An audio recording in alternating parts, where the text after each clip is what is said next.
This country has a view of how this digital era that's going to exist for the next 2 decades will be 5 to 10 times what the information era that the U.S. capitalized on and President Clinton did so well. So you've got a leader I believe in, you've got a young population that I think can change the world. They can, but will they? Because this country also, as you know, is an entire history of potential and failure to deliver or execute.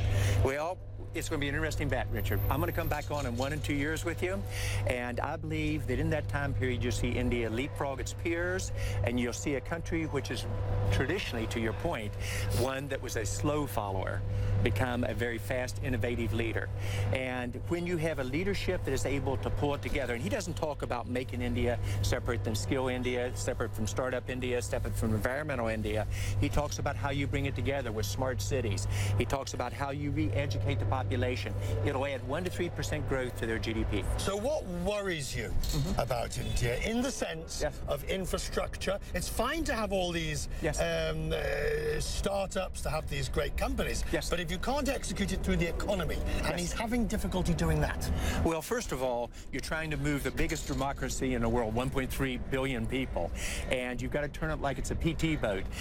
The key issues are you've got to build out broadband faster, you've got to knock down, make it an easier place to do business, you've got to remove the issues, for example, on Make in India in terms of the key issues on cost and parity and taxes. They're making very good progress in it all, Richard, so I'm going to bet on this country in a big way. Will there be setbacks along the way? Of course. And on the U.S. presidential election, obviously a Republican that you are, how are you looking at the field, and are you concerned at what you're seeing yet? I am concerned, but on an area that may surprise you. Every major country in the world, whether it's India on a digital India, whether it's France on a digital France, where Cisco's partnering with across the board with President Hollande, Cameron and his innovation in the UK, Merkel and her Industry 4.0, Renzi and how he's going to connect his country. We are the only major country in the world, with the exception of Japan, and I'm meeting with Abe next week on this topic, that does not have a national digital agenda. That needs to be the part of every single one of our candidates, and they aren't even talking about it. So I'm disappointed. There is no entitlement in this new race. We led in the information age. A Democrat, President Clinton, generated the information age in many ways for the U.S.